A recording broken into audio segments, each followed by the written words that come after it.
Beautiful people out there, welcome to my channel, the Twin Flame Union. In this channeling session, I'm going to be talking about the understanding or the knowledge of being in a twin flame journey versus understanding and knowledge that I am here to support my lover, my partner. So, any guesses? Any guesses who is playing what role? Okay, no guesses, or if you have the guesses also you can comment about it. Now, the role is being played by one person of finding out that they are in a twin flame journey, okay?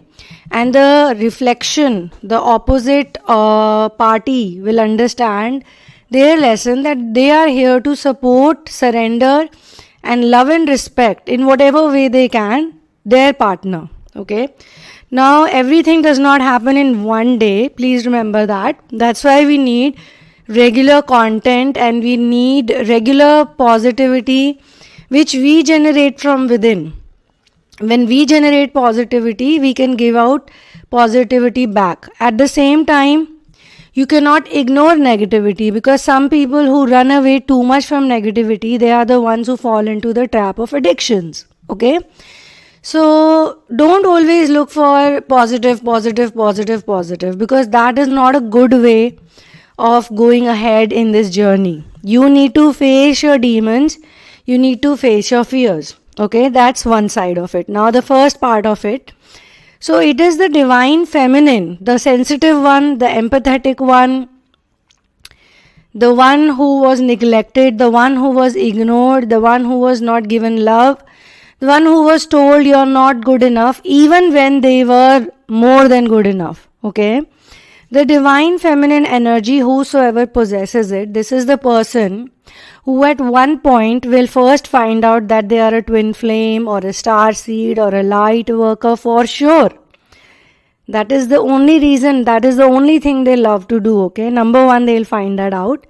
Then they will start becoming solid in that because initially, you know, when they find out about it, they go like, nah, it's not possible. I can't be this.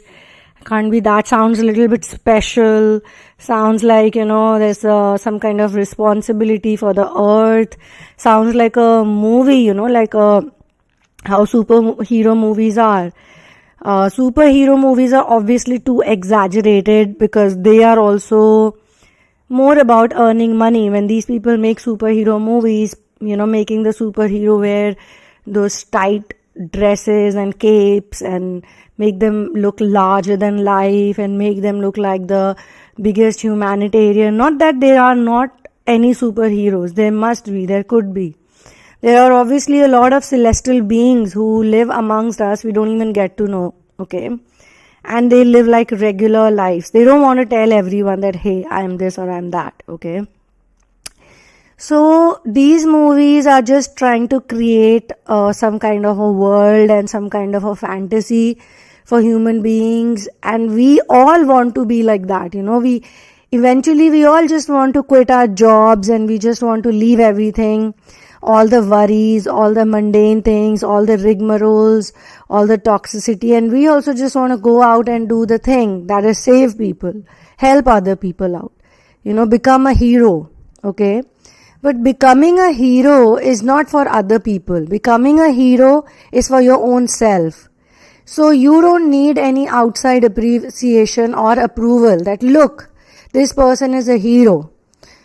When you become friends with your own self, when you are your own best friend, you can be your own critic also at the same time without taking it too personally. When you do something wrong, you make a mistake, you go through a dark night, okay?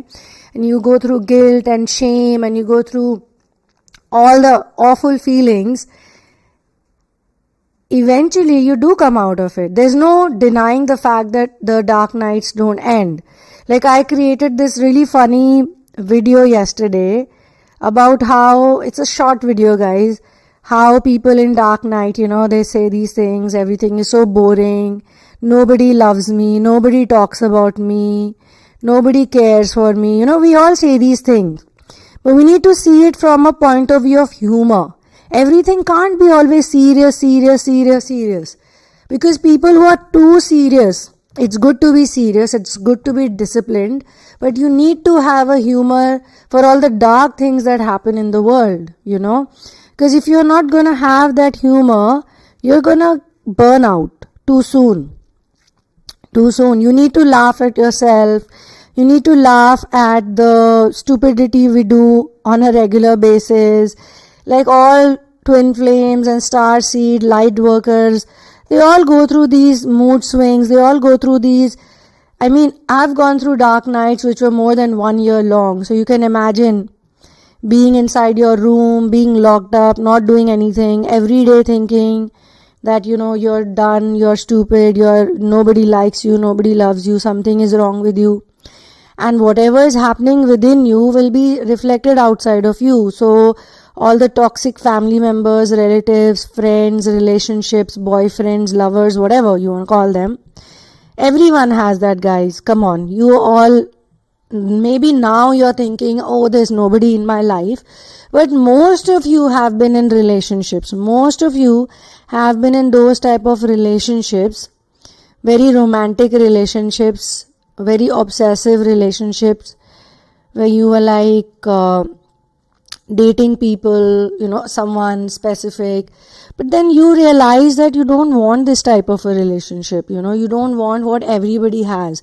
You were not happy even in that. It's not like you did not create it, okay? You created it, but you were not happy. You were like, I want something more. Now you're getting something more, so now you want what others have, That's human nature. We human beings are not happy. We like to look at the other people's grass most of the time. So the twin flame, when the divine feminine finds out she is a twin flame, she or he, when I say she or he, somebody was complaining that please stop making the masculine look so bad. Please stop making these videos where only masculine is the thing and the feminine is like this. So I told them that it's you who's looking as masculine and feminine as gender specific. You are giving that separation. Well, in my world, I don't. For me, there is no such thing as a man or a woman, even though it might sound a bit weird right now, but that is a fact. Okay? For me, it's not like, oh, there's a woman coming to my session, or there's a man coming for a therapy. So many men come for readings. So many of them. That's because they have their feminine energy, the divine feminine energy, they have awakened it, and that's the good news. That's the good thing. If a man does not awaken the feminine in him, he is never going to understand, he is never going to figure out. And he may not even attract the actual divine feminine, He may never attract the actual mirror, the actual mission, he will never be able to attract that, okay? So if you look at the twin flame coaches also, some of them are masculines, like you look them as men, so masculine. But that's not entirely true. Most of the twin flame female coaches that you see, usually they have the masculine energy. So they have run a lot, and they finally, after running a lot and from many people and from commitment and from this and that, they finally figure out, oh my God, this is the reason why I was running all this while, This is the reason why I'm not able to do certain things certain way. Or this is the reason why I cannot trust anybody, so easily, because I've been in this situation. Then there are enabled narcissists, and there are narcissists which were ignored ones. So ignored ones have a different dynamic going on, and the enabled ones have a different dynamic going on, okay? And narcissism is something that you figure out much later. Even people who have been with me in therapy for a year, initially they came to me to release the karmic. They said, okay, I have this karmic problem. There is a karmic in my life. I want to get rid of it. So I want to be in therapy. After taking 3 to 4 sessions, they are able to release the karmic energy, the karmic impact, or even the karmic from their life.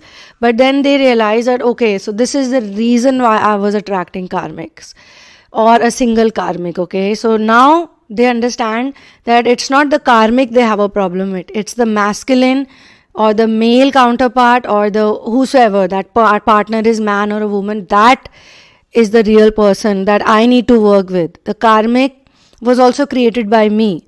And then they go into another 7-8 sessions, and then I tell them that, now you're better, now you take a break.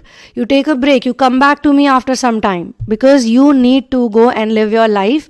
And once you go and live your life, then you will figure it out. More things will come up. And then, when they go much deeper surrender when they do. Some people think, surrender is so easy. Harmonization is so easy. Illumination is there. Union. That's not how it works. Sometimes these stages go hand in hand. Simultaneously, they work out. Like 50% surrender happens, so 50% illumination, 50% harmonization.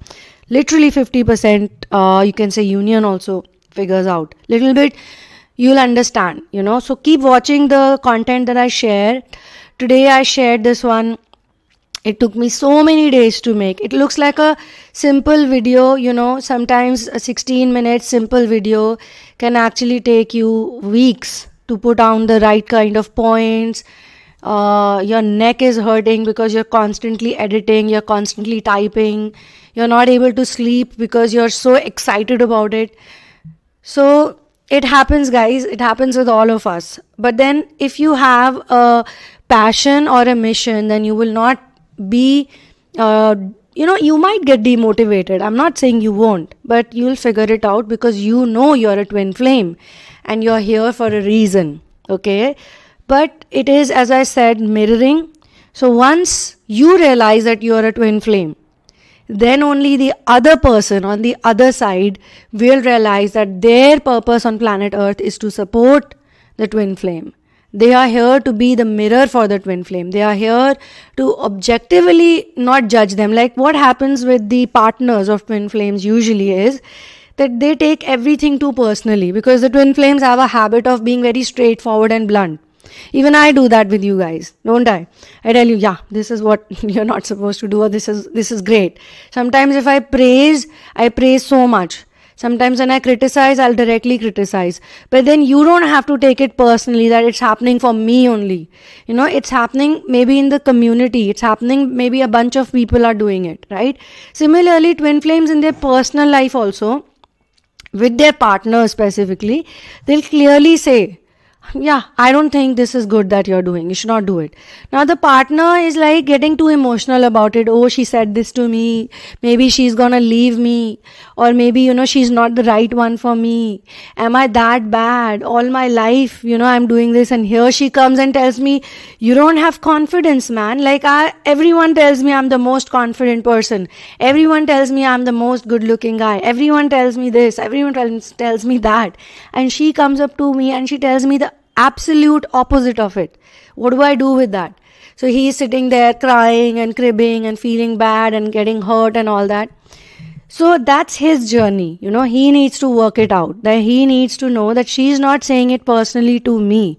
She's generally saying it, that confidence is not supposed to look like this. Or whatever you're doing in the 3D reality. In the 3D reality, you're buying cars and you're buying big houses and you're trying to expand your business. Why are you doing that? Because you want approval from other people. You want love from other people. You want to be treated as the most responsible person, right? That's why you're doing all this. But then that shows that inside, within, you don't think you have all those things. And that's why you're just amassing things. A hoarder, for example, why does a hoarder keep buying things? Why does a hoarder knows that their house is full of things? Full of things. They may not even open the packet sometimes. They buy the things and they keep it. Sometimes their one room is like there's no place to sit or stand because there's so much stuff. Why do they hoard so much stuff? Because they're scared that one fine day they may not be able to get it.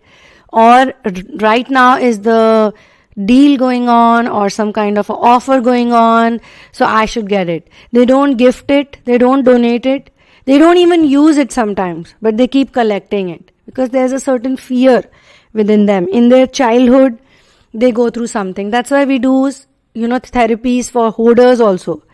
But many people don't get to know this, that they are a hoarder, or they're a twin flame, or they're a light worker, or they're a star seed, or they have been going through narcissistic abuse till they actually reach a bit higher in the journey.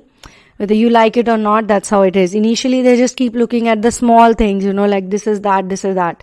So then when they take a break, some of the students I tell them to go on a break, meet me after 3 months or 4 months, so that they can figure it out, that they are unhappy about certain things. Where is this unhappiness oozing out from? Where is it coming from? They need to work on those things. And then they come back and then again they work for a year, 6 months, 5 months, whatever, 3 months. Depends on whatever they want to work on. But if you're working on your own, you're working by yourself, then you need to understand that a lot of self-study is required, a lot of patience is required, okay? And you need to take pride in who you are. If you're a twin flame, be happy about it. If you are a star seed, be happy about it. If you're a light worker, be happy about it. If you're an animal lover, be happy about it. If you're whatever, painter, singer, dancer, be happy about it. A creator, any creative pursuit you have, be proud of it. Be proud in the positive sense I'm saying. Own it, basically, that I have this. Because you've been told for your whole life that you're not good. What are you going to do with these paintings? What are you going to do with these things that you create? What are you going to do with this singing that you keep doing? Okay. My teacher, my master had told me once, it was a beautiful thing that he told me, but it took me like a 20-year journey, 2 decades of journey, because he told me this when I was really young, when I was a child. He told me that we are not here to do all the professions and to do all the jobs. We are not here to be a doctor, pilot, engineer, teacher, blah, blah, blah. We are not here for any of this. And when we do these things, our biggest focus is to earn money. That I need to do this because I need to earn money. And that money I need to survive. Okay? I need to somehow survive. So we put all our focus and energy into it. But that's not why we are here. Because these things, the jobs you do, everything that you do, the jobs you do, the house you live in, the people you're with, your parents, your siblings, every single person, even your neighbors. I mean, really, every single thing is already predestined. It is already predestined. The only income that we are going to take from here is the income of one love, is the devotion, is the Ram Naam that we practice. The actual wealth is that. Everything else is temporary. Everything else is just for here. So when you go to a hotel, you stay in a hotel for 10 days, 15 days, 3 days, or say you go to another city. It's amazing to live as a hippie because you learn so many things sometimes. When you go to another place, you take an apartment, you live there for 3 months, 4 months. You don't make it permanent. But as long as you're living there, you make it comfortable. You keep a nice photo frame over there. You keep, you want to keep it clean. You have, some of the people share their apartments or they live in the hostels also. They have their own bed. Next to the bed, they'll, put up some drawing or painting. Then there are people who are literally just going one place for a week, 2 weeks, then coming back, then going to another place. They carry their backpacks and, they move around a lot. Travelers. So, you can learn from them sometimes, or you can think that our life is like that only. We are traveling, and it's good actually practice to make nice, places wherever you go, even if it's a small room. And it's your energy that creates it. Keep some flowers near you, plant some little pots and recycle something. You go to someone's place, someone's hostel or someone's guest house. You create something for them. Like we used to paint murals. Or I remember we had painted the floor of a guest house, the walls and the floor of a guest house that we used to live in. They had a very nice place, very nice terrace. So all of us that we were living over there. There was a guy from America. There was a girl from Australia. There was one from Austria. Then there was me from Delhi. And we were living in Pokhara place. So we left it and we would hang out with them like family members.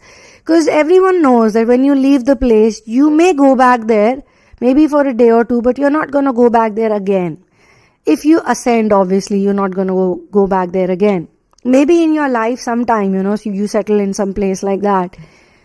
But then we are already traveling on planet Earth. So when you understand that as a twin flame and you accept it, that I am a twin flame and all these hurts and all these pains, all these problems that I go through, they are here in my life so that I first go through it, I accept it, and then I look at it from a point of view of humor. Like, when I'm sad, when I'm in the dark night of the soul, I'm like saying, I'm not loving, I'm not worthy of love, I'm not loving enough, I'm not good enough, I'm not nice enough, I'm not wanted, nobody takes care of me, nobody likes me. We say these things, don't we? We say these things a lot. When you listen to your inner chatter, then you figure it out. So the DM and the DF, they are both basically sort of dancing with each other, okay? One is supposed to connect as much as she can. The feminine energy, she or he, not gender specific. The feminine energy has to integrate with source as much as, it's possible. As much as you can do it. Every single day. That should be your goal. The profession, see, if I'm supposed to make this channeling, I will make it. There are two ways of making it. Either I complain and crib and then I share it, or I just do it happily, okay? Or I just do it like it's happening with the flow. Same thing is with other people. Like if you're a nurse, you can heal people, you can cure people either as you're cribbing and healing them, constantly saying, my life sucks, all I have to do is look at these patients and do this, or you say, well, this is what I'm supposed to do, this is the hukum, this is the command of God, this is what was predestined, and when it was getting predestined, I was right there. I was the one who was giving the ideas to them that, do this, let's put this, the number of points I had, the karmic points I had, or say if you're going for a mission, for a rough and tough mission, then you're going to say, I want this problem, I want that challenge, I want that one too, I want this one too. And they would say, hey, that's too much on your plate. No, that's not too much. No, that's too much. The masters are like, that's too much. You would need our help. Okay, so we'll send someone here or send someone there. And you're like, I don't need. But they're like, no, you might need, we know. What if you need? What if there is a requirement? That's how it works, Some people see clear signs, or some people see people, they meet people. Like a few years back when this was really required, every time I would get in a car accident, I've gone through like craziest car accidents. Like if I tell you, you'll be shocked that how am I even sitting here and talking to you people? The accidents were always so bad. And 2 times, 2 absolutely strange people, very different. And this is the time when I used to go to parties, I used to get high and all that stuff. 2 people came to me on 2 different occasions. They helped me. They took my car out, They gave me positive advice. Like they came from nowhere and they obviously did not belong to that place. Okay.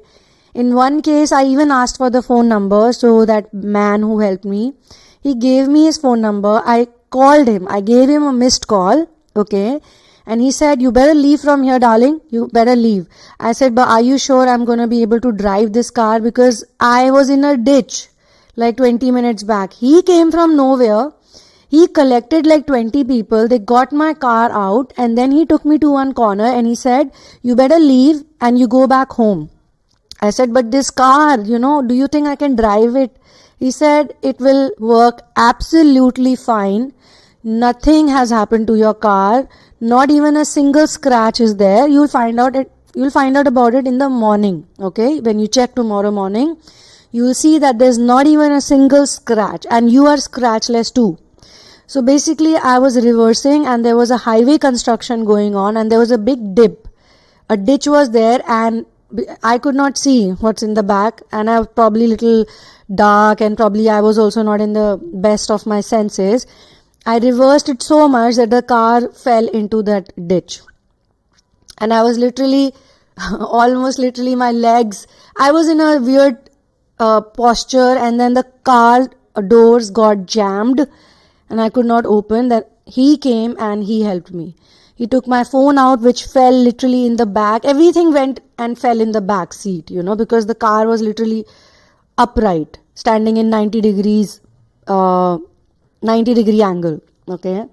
So how is it possible that at 3 o'clock, 2 o'clock in the night, a man comes from nowhere, takes it out, gives me all the motivation, because I am the kind of person, back in those days, all I needed was motivation. Nobody had to give me money or anything. But if someone would just tell me few things like, you can do it, you'll do it, I would be like, yes, I can do it.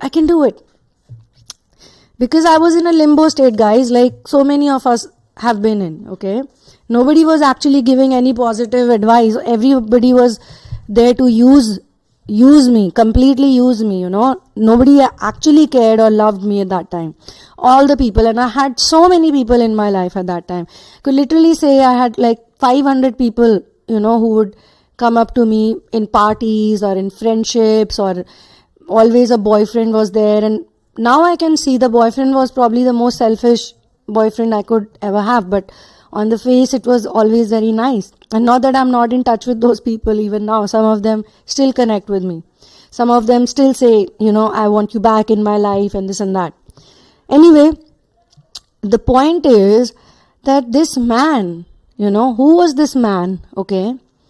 And he was so powerful. He collected 20 people in the middle of the night in one voice command. He just said, hey everyone, just come over here. And people just came from all corners, all the laborers, all the people, they just came trickling in. And he goes like, guys, we need to get out this girl's car. First we need to get her out. How did he even know that I was there? So he helped me, opened my jam door first. He pulled me out from that ditch. And then everything happened. Big ropes came from nowhere. And then he's telling me, just go home, just drive, and your car will work fine. My car did not need any repair. That was the craziest part. And just when he came, there was also a demonic person that came. Just as I drove a little ahead, he had given me the advice, don't stop anywhere, don't just take the U-turn and drive straight to your house and you'll reach absolutely fine. Don't stop. But what happened was, I went a little ahead and I got a little confused. Though I knew that he had said take a U-turn, but I got a little confused because I could see a left and I could see a U-turn. So I saw this man riding a rickshaw, and I stopped him and I asked him that, hey, which side is this, this place? And he told me the left side, which was actually the wrong side. I knew it was wrong. And when I got a little confused, he literally put his hand inside my window to grab, obviously, what. And I was like, oh my God. And I pushed him, like I drove a little to the other side. I was a rash driver, guys, at one time. And nobody could beat me if I would get into a race. So anyway, I pushed him. I took the fast U-turn. So I met this really high angelic being who helped me out. And then I saw this demonic creature. I'm sure, what was a rickshaw driver doing? Think about it, at 3 in the night. Who gets on a rickshaw at 3 in the night? What the hell was he doing here? So anyway, I reached home. I went and I slept, okay? And then next day I got up and I looked at my car. I went down. It was absolutely scratchless. I looked at myself. I was absolutely scratchless. And if I would tell anyone that, last night I fell into a ditch, not a single person believed me. They said, that's not possible. I said, I can't be imagining this, I can't be hallucinating so much. And it was not like I was on some substance or anything. We just come out from a party, I was in a party and the party was in a little bit far off place. And I used to take those risks for my so-called friends, even though those so-called friends would never take those risks for me. So I took a risk because, again, sympathy and all that was there. So I went to meet her, and then I could not sleep at other people's places. I had this problem. I have this problem even now. I need to sleep on my own bed. I need to be in my own room. So even if I had to travel like at 2 in the night or 3 in the night, I would just leave. Okay. So next day, I then thought that I should call up this man, I looked through my phone book and there was I remember giving him a call and I remember the phone ringing. But when I looked and searched, I could not find anything. But then I needed a proof that this had happened. So I still took my car to the car garage shop, wherever they do the repair. And I asked them to show me what's beneath. And to my shock and to my surprise both, the one of the part had actually got rubbed too much when they were pulling the car out of the drain, out of the ditch. When you're pulling it out, because of the speed and because of the friction, there was a certain part which got completely rubbed out and there was a big cut. So then that was my proof that it did happen. I mean, I need to ask myself. And then this car repair man told me that how did this happen? This can only happen if you're trying to remove a car from a ditch or something. I said, thanks for saying that, but do you think the car is going to work fine? He said, yeah, the car will work fine, but this particular part that has gone out in the scratching process, this will not be fixed. It cannot be fixed. Maybe, if you want, I can remove the whole pipe of it.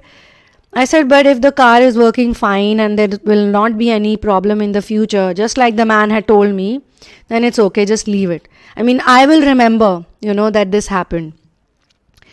So in that particular car, I had major accidents. I never forget those accidents because every time I had an accident, somebody just came out from nowhere, a stranger, a person, and then that person would vanish into thin air. Like when I looked at my phone, there was no number. No number was there.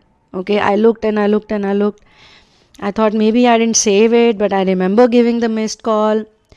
So guys, this is a mystical experience, so as to say, because somebody is saving you, and not only they're saving you, they're also motivating you. They're also telling you, have faith. Just go straight home. Don't stop anywhere. Drive. The car will be fine. You will be fine. But it was a lesson for me that next time I'm not going out to meet such friends. And if I go out, I'm not leaving at this hour, or I'm not going to do this, or I'm not going to do that. It was a lesson for me, So similarly, you guys need to remember any of these mystical experiences that have happened in your life where you surely got saved, or you got motivated, or someone walked up to you and told you, it's enough. Maybe you met that person in a cafeteria, you met that person in a hospital, you met that person at a gas station, you met that person anywhere, you never exchanged contacts, you never talked to them again. But those people uplifted you to a huge level because they told you that there are good people on this planet, or there is someone out there to watch your back. You will not be in trouble. You will be taken care of, So this will give you a lot of power, and it will give you a lot of strength. Whenever I think of these stories, I'm just telling you one of those stories. Just imagine there are more as well. And there's one more which is written in the book In the Name of Love. The first chapter, Thoughts of Maya. It starts from a similar kind of a person I met earlier. He was the man who actually inspired me to talk about the twin flame journey and write about it and work on this subject. He was the first one, actually. And he also met me in the middle of the night, like maybe 4 or 3 in the morning, And it was crazy strange because I never met him again, but he had such a big impact on my life. I am here and talking about this subject, talking about unconditional love, talking about true love, helping out so many people, doing what I love because of that man, that one man, okay? Now, I don't know who he was, frankly. I could never connect with him again physically. But I always remember him, as a person that, like this, I remember this one. So, twin flames are here on this planet to give the hope to other people, to give positivity to other people, to give faith to other people, to tell people to not be scared, okay? Because when we get scared, when we are fearful, then we mess everything up, okay? So, when you become solid, when you become grounded, when you make your foundation strong, when your root chakra is like rooted, that's when your mirror is going to accept that even if you are running away from them or chasing them, or there is separation, or you said, obviously they are running away from you because you said something to them, or the vice versa, which they could not swallow. they will realize that, this person is simply honest. This person is loving. This person is not going to leave me. This person is not going to break my heart. This person is a good person for me. This person is the right person for me. And they will start working on themselves, no matter how your relationship shapes in the future. You don't know that. You become best friends, you become good friends, you become, like you join a mission together, you form a mission together, you get married, you get engaged, you start dating.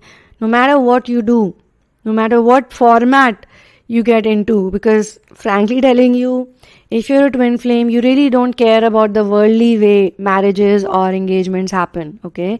You're more concerned about the real way of doing things. But if you like to do something with them, some kind of commitment you get into with them, then they will also see you as a person who's simply being truthful and honest. And you will also sort of understand that some people take time to absorb things. You took time to absorb things. You were a twin flame or a star seed or a light worker since birth. You were always like that. You were born like that. But it took you so many decades, 2 decades or 3 decades or 4 decades or 5 decades to find out that you're in a journey like that. So then how do you expect that other person, to process that information so quickly and so fast? You need to give them time and space. Okay, and when you give them actual time and space, then they will also start figuring it out. In some cases, it so happens that you may not know who's your twin flame actually, but when you start doing inner work, slowly and gradually you'll start realizing, oh, this person is my twin flame. I didn't even know that, and I know them for such a long time, so many years. Or you will probably understand that this person is a false twin, or that person is a karmic, in whatever role you're playing, your DM or DF, whatever part you have to play. You'll realize, okay, that is a karmic relationship, but this one is my twin flame, the one that I'm running from. Okay, vice versa can happen. So this is a mirroring dynamic that you need to know about. And for your personal situation, you can check out the description box, which has information on therapies and information on readings and counseling sessions. And kindly do not share your twin flame journey in advance with me. We will get a lot of time to discuss it. Do not worry about it. Be patient, and patience will give us a lot of benefits later on. It will be really good for your journey. Okay, so thank you so much for being here with me. One love and peace out.